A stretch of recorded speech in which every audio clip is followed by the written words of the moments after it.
Now, I'm delighted to say Graham Hunter is with us with plenty to talk about. We may as well start with the Euros, Graham, and the big news. No Real Madrid players in a Spain squad for a major tournament. This is either folly or genius, or maybe it doesn't matter. I don't know. What do you think? No, I couldn't agree more. You typically artful, don't you, Jerry? You got yourself out of trouble there just in the last 3 words. Yeah, I was disgusted that Spain didn't pick Modric or Kroos or Courtois, for example, Casemiro. There were three Spaniards available to Luis Enrique to pick, and my bridling fury is not aimed at you or the listeners of the Paul AM, but at some of the horse that's been broadcast and written in Spain. Of the 3 footballers who could have been picked by Luis Enrique, I would concede that Nacho should have been, and I'm baffled by his exclusion. Although Luis Enrique is a very predictably consistent guy, and given that Nacho hadn't been featuring in previous squads, I'd guess that some of those who know him really well had intuited that Nacho wouldn't go. But the lack of a right-footed centre-half, the lack, even in yesterday's press comments when Luis Enrique said, we've had an infinity of injuries at right back. Well, Nacho can play there and play well there. He's been in really good form recently. That baffles me. That absolutely baffles me. Carvajal isn't fit and would have not just travelled, would have started, and Luis Enrique said so yesterday, but he's out injured. So that leaves you down to 2. And the big one, well, he'd hinted about Ramos, and he'd said that he was only going to take players that were, in prime condition. Ramos has had an awful 21. When he last went with the Spain team, he played a couple of minutes to get an extra cap and went back home injured to Real Madrid, was out for the vast part of the remainder of the season. And Luis Enrique got flayed in the media for having played him. He said yesterday, look, I lose whether I pick him or whether I don't pick him. Now, the underlying story is that in the last set of internationals, which included the games against Georgia, for example, what happened was Sergio Ramos, Luis Enrique sorry to start and stop. The first interview that Luis Enrique gave after his press conference when he took over this job again, I was lucky enough to do for UEFA. He didn't say it's got to be Graham. It was UEFA, and it was with me. We had 15 minutes before last summer's, what was supposed to be last summer's tournament. It got postponed. On that day, I asked him questions about Sergio Ramos, the character, his skills, his captain. Luis Enrique eulogized him and went into detail. There was a recognition of not just footballing skills and attitude, but a similarity in personalities between the then captain and this coach. Over the remaining months, Luis Enrique has begun to think that Sergio Ramos is just seeking caps, that he's seeking the world record or to extend the world record in terms of number of wins which he's got for international football. And when the last squad was named, for example, Robert Sanchez from Brighton was in, and I hear words that Sergio Ramos was a little bit, how would you call it? A little bit free with his opinions about the quality of the last squad. And who's this guy? What's he doing here? You can't do that with Luis Enrique. He is he's not brittle, but he's volatile. Don't step on his toes once. I mean, not even once. If you do, you're in trouble. So a combination of horrendous fitness problems and the fact that Sergio Ramos had kind of stepped on his manager's toes with Spain last time out meant not picked. And I think that's a bigger argument than no Real Madrid players. Should Nacho have gone? In my opinion, without question, he should have gone. I find that completely, it's hard to justify, hard to argue about. Ramos, I can understand. Ramos is a phenomenon of a person and a footballer, and fully fit and fully concentrated, he should be there. But I'd ask anybody who's seen him recently, is he either of those things? And the answer is no. So that your question about no Real Madrid players, it's not a slight by this guy who left Real Madrid, played for Barcelona, and has consistently been portrayed as anti-Madridista. And maybe when it comes to Barca playing Madrid, he might be. Nacho's the only one, Jar, and that one may prove to have been a mistake. Sorry, it's interesting what you say there about Ramos. So, how is this going to be depicted, or how has it already been depicted in some of the Spanish media? Because I would be concerned a little bit about what you say there, that there is a way of framing this that the manager has got a little bit too sensitive, basically, and has left out one of their key players. Is there a danger that that is the way it gets pictured, and if Spain end up crashing out, there will be the fingers pointed saying, well, you should have a thick skin and you should be picking Sergio Ramos for a tournament? It doesn't. If they don't do well, whatever is perceived to be doing well, of course they will. But on one, is that what football's about? I mean, do any successful managers? A lot of managers are thick-skinned and do care what the media say, but do any successful managers really care when fingers are pointed at them? No. Do they, France? They're not interested in that. Secondly, if you compare it to, for example, Ferguson, hard decisions were always grasped. And I'm making the comparison because I don't think a lot is made of Fergie saying, one of the things that I wasn't necessarily better than my opponents all the time, but one of the things that separated me from others was seeing a tough decision and defecating rather than sitting on the pot, if I can use that expression. Grasp the nettle, weigh up the consequences, but do it. Make a decision one way or another and stick to it and do it quickly and move on. Now, whether Luis Enrique is right or wrong about this, he's followed that principle. And I think there are clues to suggest that it might be. For example, during the last World Cup in Russia, Ramos wasn't one of the players who looked as if he was on the pitch. He was letting Spain down, but he was at 3/4 speed. I hear tales of how card games through the night, phoning the physios and the masseurs at 4 a.m. for a massage because he's been up late. And he believes that one of the things that has made Sergio Ramos great is that he believes that the world should dance to his tune. And all great sportsmen and women have an element of that in them. Some of them have it as their dominant characteristic, and it works. When you're not at your peak, that then your very strength can become an Achilles heel. And I think there has been a bit of that. I genuinely do. Luis Enrique trusted Sergio Ramos when he said, I'm fit to play in the last squad, and he wasn't. He immediately got injured. So look, there'll be, but Luis Enrique presaged your question on, to be fair. He said, listen, whether I pick him or don't pick him, whether I play him or don't play him, there'll be a row. It's Sergio Ramos. So, whether or not he's made a mistake on Ramos might emerge.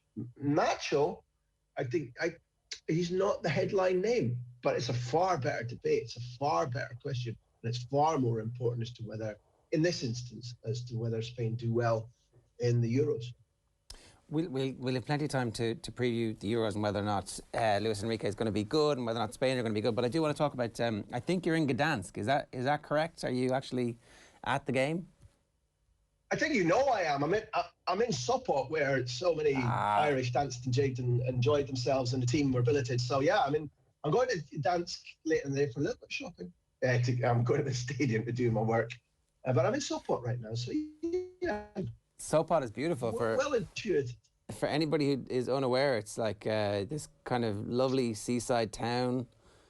And for anybody who's unaware, Chair, I'm sorry to jump in like an uninvited guest at an orgy, but in all seriousness, Sopot is, what's the name of the seaboard? Baltic. What's the temperature today? Baltic. Is it raining? Yes, it is. All right. So all your Sopot is lovely. That's in an ethereal iCloud of destinations. It's Baltic and it's raining. There you are. We had happy times before the football started. I'm pleased for you. When Ireland were at the Euros. Come here. Okay, Villarreal, they represent one of those challenges for Manchester United that has been tricky traditionally whenever the teams have met. I don't think Manchester United have ever scored against them.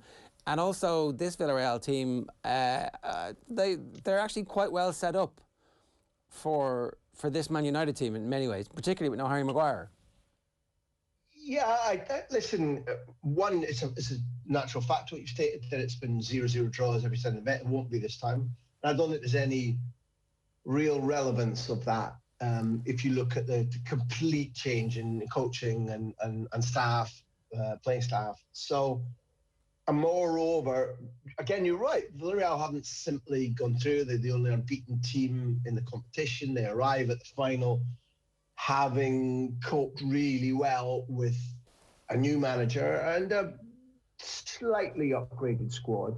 So hats off. And yeah, they've got the ultra specialist in winning this. For example, Unai Emery is going to overtake Trapattoni in terms of being the guy with the most Europa League matches coached. It'll be 101 come Wednesday. You know, he's won it 3 times. He's going to be the first manager ever to coach 5 teams in a UEFA final, ahead of, again, Ferguson, for example, Ancelotti. So set up well in terms of the resources to cope with Manchester United. I agree with you. And in the last 5 times Villarreal have played away from Spain in the Europa League, they haven't conceded a goal, not once. But I think there's an absolutely crucial point, which is that although Gero Rulli, the Argentinian keeper, has been the author of those clean sheets, anybody who watched him in the Arsenal games, and indeed anybody who watched him at the weekend when he was given extra match practice against Real Madrid, would understand that his exclusion from the La Liga squad has cost him confidence and form, particularly with the ball into the box coming for crosses. And Edinson Cavani, since he got fit and since United began in the knockout stages of the Europa League, having failed to win that group, which they should have won, never mind go out of, in the Champions League, pardon me, he's scored or made a goal every 31 minutes. Now, I assume that United will have scouted Villarreal exhaustively.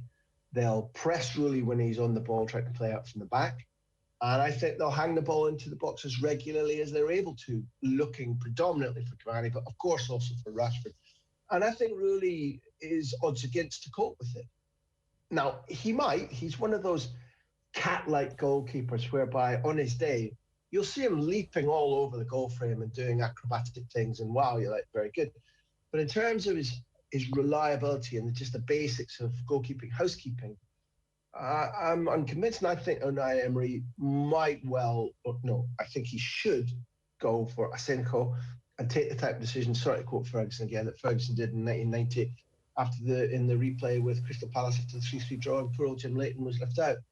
I think that could be crucial to the destination of the trophy at the end of Wednesday night. But Unai Emery seems pretty fixed on Giro Rulli, so maybe that's a decision already taken, and United will simply target him. That's what I'm saying. Okay, so you make Manchester United slight favourites, or is that depending on the team selection? Yeah, I think it's a different match if Asenjo. I'm not saying Asenjo is Superman, but he's far more reliable. He's got an extraordinary character. He's been through injury hell and 3 times at least fought his way back when he admits that he was worried about being able to walk with his kids at one stage of his knee injury. So to be in this position now, an elite goalkeeper, still in prime form and prime fitness, and simply, I think, able to cope with the particular threats that United offer better than Rulli. If that decision were made, I would then begin to say to you, look, Villarreal are really good at keeping the ball. Albiol has learned masses from his time in Napoli and might be able to cope with Cavani. He's not quite as quick as Cavani, but in terms of physical power, holding him off and reading the movements, his killer movements, as Rashford called it to me when we were talking about Cavani in an interview recently, I'd begin to argue that Villarreal are not to be underestimated. But if you start with your Achilles heel in goal, then I think it's proven that that's quite a problem. What's been your take on Manchester United season? Yeah, as somebody who's not vested in writing about them every day and doesn't support them, I've been really interested. I've really enjoyed it. I said this to you many, many months ago that temporarily I was interested to see how Solskjaer could develop, particularly the younger talents. And I'm not somebody who's...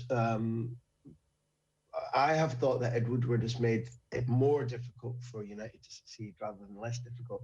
His diminishing influence, the introduction of Carrick and latterly Darren Fletcher to the coaching team. I know a lot about how training is going and its intensity.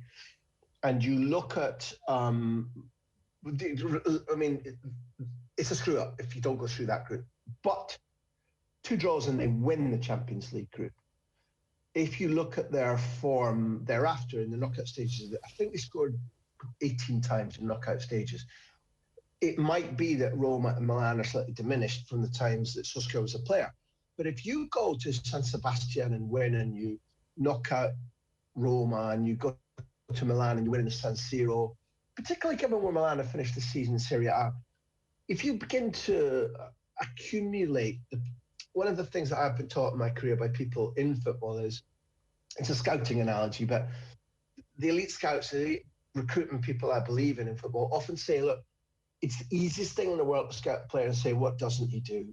But you have to focus on what somebody does do well, and then try and correct the flaws. If there's an overbalance of flaws, then obviously forget the whole thing. Applying that logic to what United have done in terms of recruitment, in terms of reliability, in terms of their ability to beat bigger teams, I think they've developed strategically. And I see the outcry, the hot venom outcry, in the matches where United maybe turn up and don't thrill or don't look as if they're at full power. And I see an inverse proportion of heat towards that than appreciation towards their development. And I think they have developed. I think you could name a number of players who've got significantly better. I also believe that they now require tweaking in the transfer market rather than mass surgery. So I'm watching it, and also I don't want to be biased because I enjoy Ole Gunnar Solskjaer, but I do. I enjoyed him as a footballer. I like what he stands for as a manager. Did he perhaps need to develop as a coach strategically? Probably he did. His man management skills, I don't have any doubt about whatsoever. And speaking to him recently, he talked about when he does and doesn't apply what he still called that the hairdryer treatment.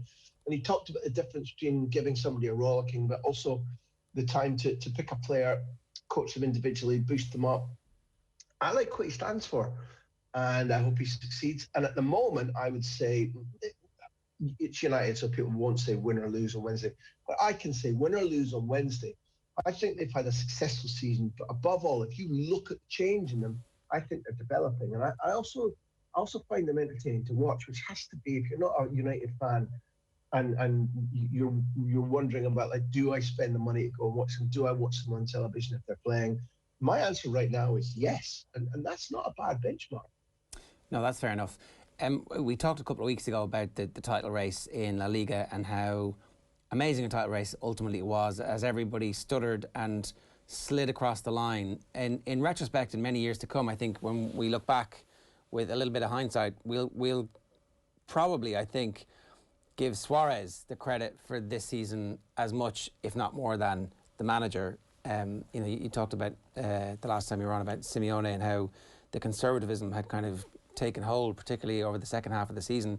But it's Suarez who drags them over that line and continues to be at a sheer bloody-minded level that we've witnessed from him throughout his career. But I mean, it looked like at the end of his Barcelona period that had gone or had diminished somehow. But was it just the change of scenery that refreshed him? Was it the quest for vengeance that lit that fire? Or was that there last year at Barcelona but just badly managed?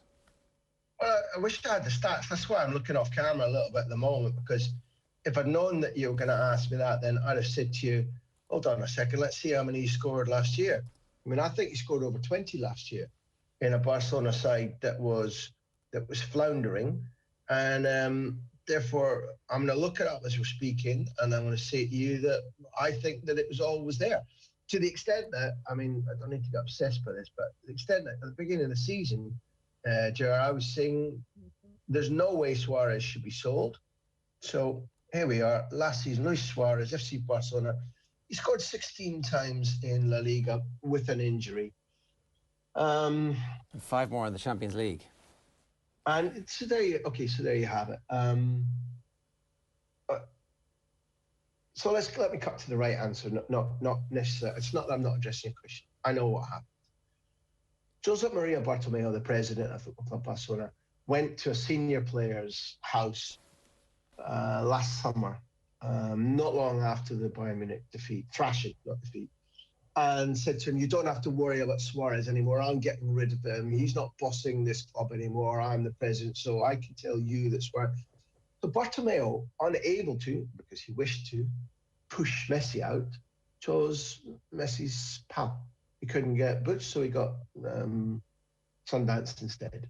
And he made it an order to Koeman to get rid of Suarez. So before we assess the difference between last season football and this season football for Suarez, we have to go to the exact reason. It was an act of ego. I mean, to be honest with you, a despicable act of ego. Number one, whether he goes on and wins the title with Atleti or goes to Juventus, which was the original goal, Bartomeu, when I'm taking my club back, I'm doing this. That's a crap criteria involved. It damaged Messi's summer, which then may have damaged his preparation for a season in which he scored 30 times in La Liga. You know, had Bartomeu avoided the knee-jerk, I'm having my club back, a handful of months before he did a midnight flit and buggered off and left the club anyway. I mean, Jose Maria Bartomeu should be socially forced to wear a clown outfit for the next 20 years. You know, in public, at home, in bed, in the shower, clown. You know, big red nose, funny hat, definitely. But he forced him out, and Koeman followed orders because he wanted the job so much.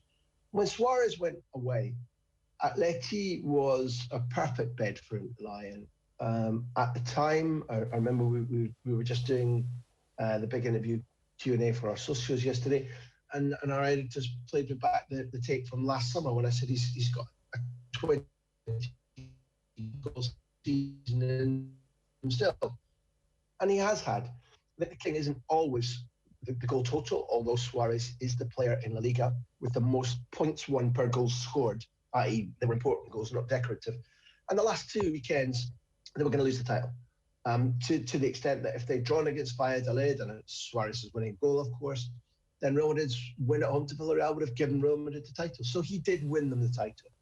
If you want to expand the argument, then we can talk about Oblak being the best goalkeeper, statistically, Llorente's eruption as a goal menace, the way in which Savic really commanded the defense. There are other heroes, but the man who plays Kelly is definitely Luis Suarez, and I hope Bartomeu, that's the sound of him out now at the joke shop buying the clown outfit. Yeah, it is. Graham, great stuff. Enjoy the highlights of Sopot and eventually Gdansk as well. Great to have you with us. Thanks a million. Cheers, lads. It's Graham Hunter there, live from Poland, where, of course, that game is tomorrow. It's Wednesday. I got my days mixed up a little bit earlier on, but that game is, of course, tomorrow, and we'll keep you updated on it across the course of Off the Ball on Wednesday night on News Talk. Kick-off is at 8 o'clock between Villarreal and Manchester United. We'll have more previews on it tomorrow and reaction, of course, on Thursday morning for you. OTB AM live in association with Gillette. Good morning. Start with Gillette, giving you the confidence to tackle the day ahead. We will, of course, be obsessing about the Champions League final and what's going to happen on Saturday evening. And the best place to prepare for that is, of course, right here on the OTB network. You still have time to register for our very special roadshow with Pepsi this Thursday night on OTB. It's a virtual roadshow, so all you got to do is register for a ticket. It kicks off at 5:30 sharp.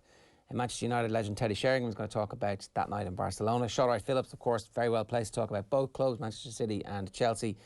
And he'll be on talking about that. And we also have Republic of Ireland star Denise O'Sullivan. It's a very special remote roadshow on Thursday, the 27th of May. Nathan's hosting 5:30 on Thursday evening.